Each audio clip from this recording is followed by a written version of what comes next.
संजा छाया हे नाटक प्रशांत दळवी लिखित आणि चंद्रकांत कुलकर्णी दिग्दर्शित आत्ताच पाहिलं.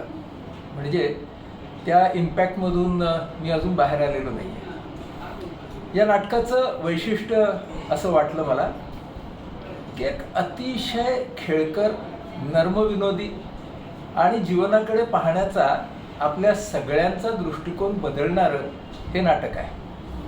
आमची संस्था इन्स्टिट्यूट फॉर सायकोलॉजिकल हेल्थ ज्येष्ठ नागरिकांच्या सोबत नेमकं अशाच तऱ्हेचं काम करत असते आणि त्याचं प्रतिबिंब हे नाटक पाहत असताना मला ठाई जाणवत होतं.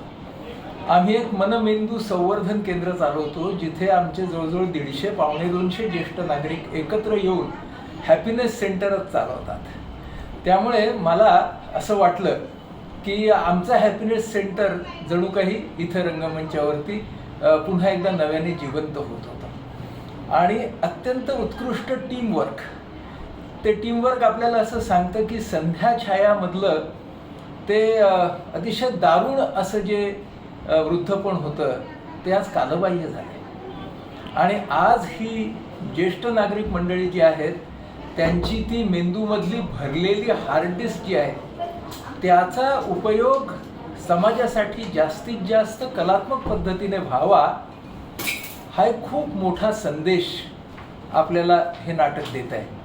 आणि नाटकामधल्या सर्व कलाकारांचं तर जितकं कौतुक करावं तितकं थोडंच आहे. पण अशा तऱ्हेचं नर्म विनोदी नाटक ज्याच्यामध्ये आशयसुद्धा आहे हे पेलणं, हा जॉनर पेलणं हे काही येरागबाळ्याचं काम नव्हे. चंदू, प्रशांत, निर्मितीताई, वैभव, योगिनी सगळेच कलाकार आणि पडद्यामागचे कलाकार यांनी हे शिवधनुष्य पेललेलं तर आहेच. आणि कोरोना काळानंतरची ही हृदय भेट सगळ्या रसिकांच्या नक्कीच स्मरणात राहील.